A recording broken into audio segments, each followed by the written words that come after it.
You're looking at the Nasdaq 100, right? Seeing all that growth potential, those big tech names, innovation leaders.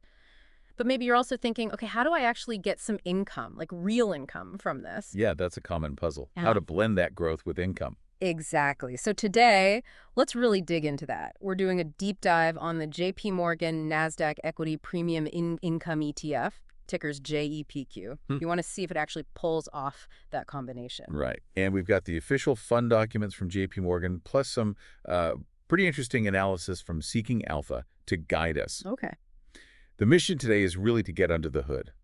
Understand how JEPQ generates income from Nasdaq stocks, what the strategy really means for you, the pros, the cons, and importantly, how it stacks up against other things you might be looking at. So JEPQ isn't just like a plain vanilla Nasdaq tracker. It's got this core strategy involving covered calls. Can you maybe break that down for us? What exactly is a covered call? Sure. So the basic idea is pretty straightforward. You own some stocks, let's say Nasdaq stocks in this case. Then you sell something called a call option on those stocks you own. Think of that option as giving someone else the right, but importantly, not the obligation to buy your shares from you at a set price, that's called the strike price, before a certain date. And why would you do that? Because when you sell that option, you get paid up front. That payment is called the premium. And that premium is the income we're talking about. It's generated directly from selling those options. Okay, so JEPQ holds Nasdaq stocks, sells these call options, but the docs mention they specifically use out-of-the-money calls, OTM.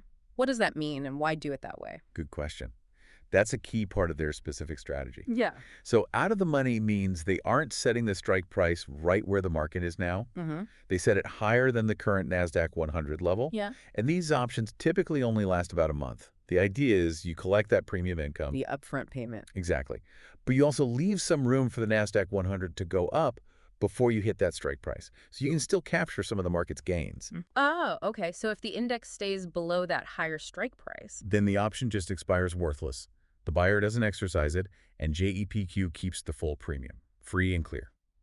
but what if the Nasdaq surges, like way past that strike price? That's the trade-off. Yeah. If the index goes above the strike price, JEPQ might have to sell its position at that capped price.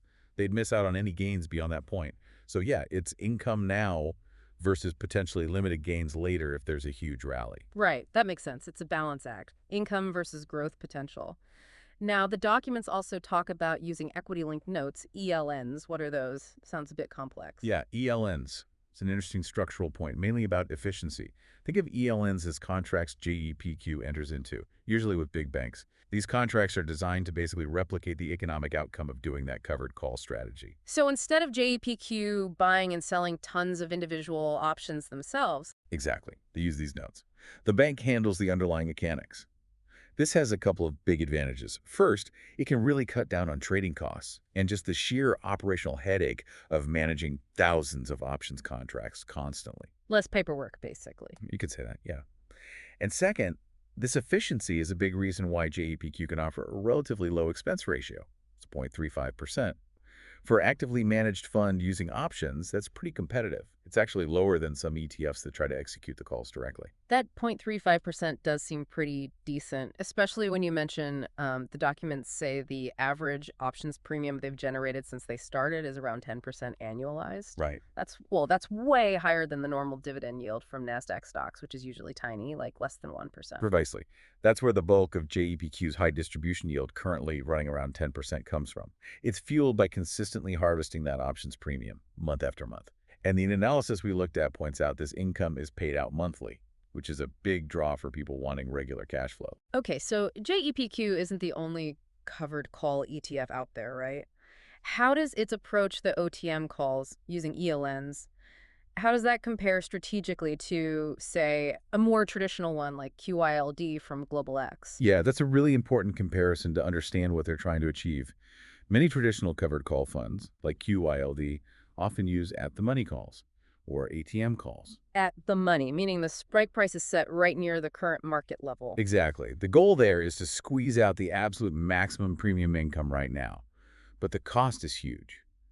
You essentially give up almost all the potential upside if the market moves higher, QYLD, for example, writes 1-month ATM calls covering its entire Nasdaq 100 holdings. So if the Nasdaq has a great month, QYLD investors mostly just get the premium they collected at the start. Pretty much, yeah. Their return gets capped very quickly. It's almost purely an income strategy. Okay, so that's very income focused. JEPQ then, with its out-of-the-money approach, it's aiming for something different. Totally different. JEPQ is much more of a hybrid, as the analysis calls it. They're consciously accepting a slightly lower immediate premium. In exchange for keeping some potential to benefit if the Nasdaq goes up moderately. Exactly. They want to participate in some of the upside. Hmm. So while QYLD is almost all about income generation, JPQ is trying to give you a slice of growth along with that income. It's a more nuanced approach. Let's maybe look at some key numbers for JEPQ. Launched May 2022, relatively new, but as of March 2025, it had pulled in something like $22.7 billion in assets. That's really fast growth. It's phenomenal growth. Yeah, it really tells you there's huge investor demand for this specific strategy, getting NASDAQ exposure, but with that high income stream added on. Right. And we mentioned the 0.35% expense ratio, the roughly 10% yield. What about risk? Is it as volatile as the regular NASDAQ? No, typically less so. Another key metric is its beta compared to the NASDAQ 100. It's around 0.72. Beta below 1 Uh-huh. means less volatile than the benchmark, right? Correct. The covered call strategy itself tends to dampen volatility a bit because you're generating income even if the market goes sideways or slightly down. Plus, the underlying portfolio isn't just the NASDAQ 100 index. Oh, how is it different? It's an actively managed portfolio. Around 108 U.S. stocks, mostly large cap tech, selected to have similar characteristics to the NASDAQ 100, but weighted using what JPMorgan calls an applied data science process. Applied data science. Sounds fancy. It likely means they're using quantitative factors, maybe trying to slightly reduce concentration in the absolute biggest names compared to QQQ, or maybe tilt towards factors that help the option strategy. The specifics aren't fully laid out, but it's actively managed, not passive. And all that active management, plus rolling the options well, the ELNs every month. I see the turnover rate is really high, 168% for the year ending mid-2024. Yeah, that's expected with this kind of active option strategy. High turnover comes with the territory. Okay, let's talk performance. How did it actually do? 2023 was a monster year for the Nasdaq, right? Up like 55%. JPQ returned 36.3%. That's a pretty big lag. It is, and that perfectly illustrates the capped upside we talked about. In a really strong, rip-roaring bull market like 2023, JEPQ will underperform the index because the calls it sold limited its participation in those huge gains. That's the inherent trade-off. But what about other conditions? Well, look at 2024, which was more of a moderate rally. The NASDAQ 100 gained about 25.9% JEPQ. It returned 24.8%. Wow, much closer. Exactly. In more moderate or even just choppy markets, JEPQ seems much better able to keep pace with the index while still delivering that high income.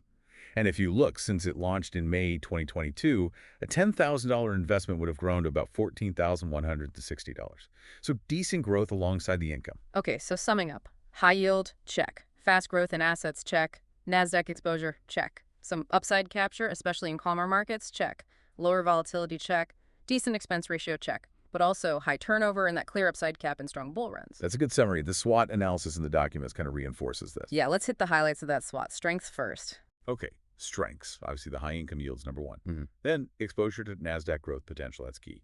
The partial upside capture we just discussed, better than pure covered call funds. Lower volatility, potential downside cushion from the premiums. Experienced JPMorgan management.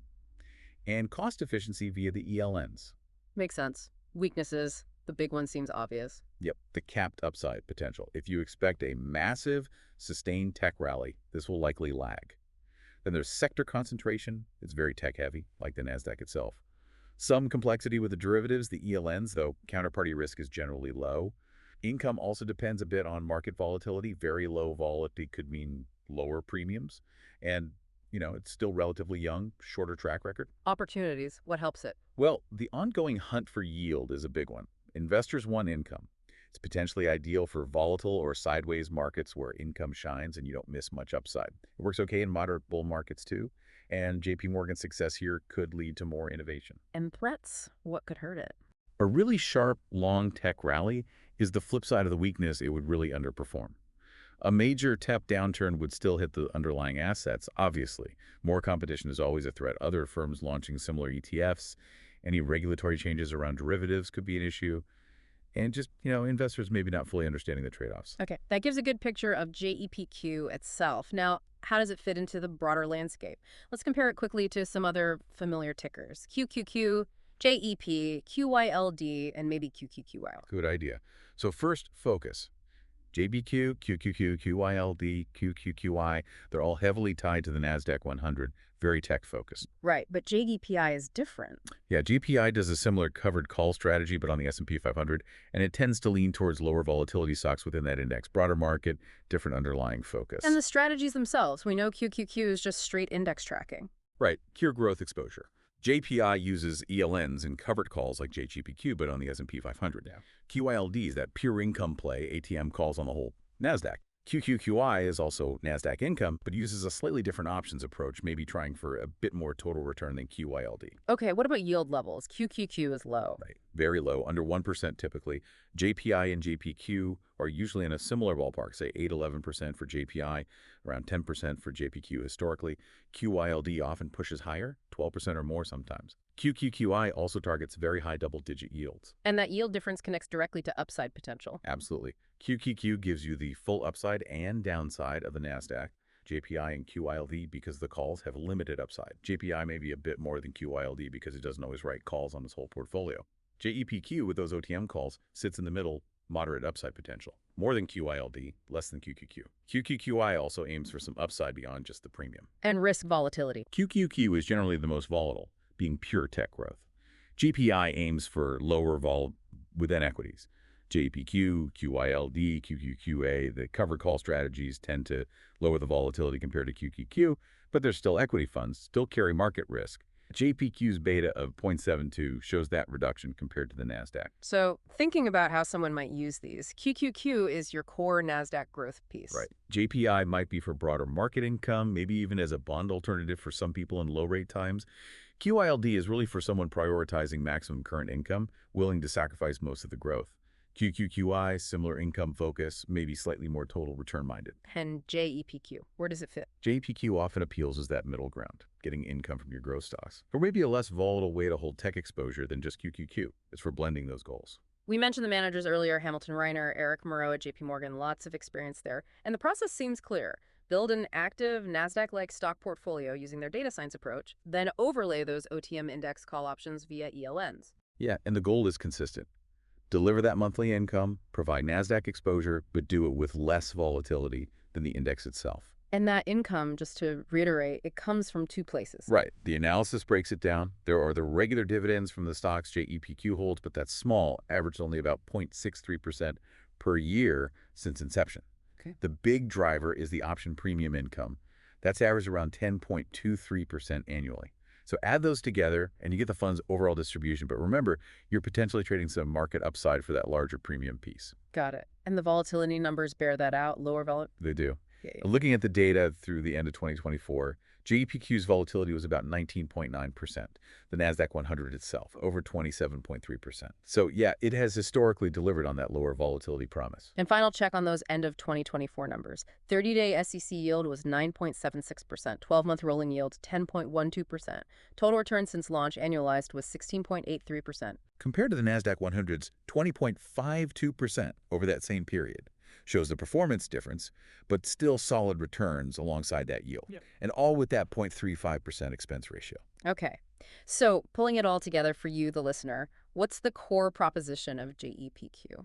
Well, I think it's pretty clear. JEPQ offers a way to tap into the growth engine of the Nasdaq 100 while also generating a pretty substantial monthly income stream. And potentially doing it with less day-to-day bumpiness, less volatility than holding the Nasdaq index directly. And this is the crucial but, you absolutely have to understand the trade-off. That income, that potentially smoother ride, it comes at the cost of possibly missing out on some serious gains if we get another huge tech bull run. The upside is capped. Exactly right. You have to be comfortable with that.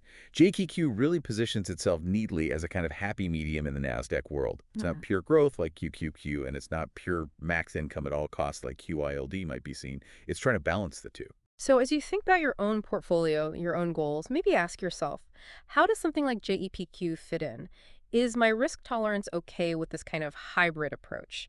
Am I more focused on growth, income, or really trying to blend them? And how might it perform in the market environments I expect? Yeah, those are the right questions. And looking ahead, it makes you wonder, doesn't it? Hmm. As investors keep searching for yield, especially from growth areas, how will strategies like JPQ, these kinds of income plus growth approaches, continue to evolve? Will they become a more standard part of how people build portfolios? Definitely something to keep thinking about. Food for thought indeed. Thanks for breaking that down.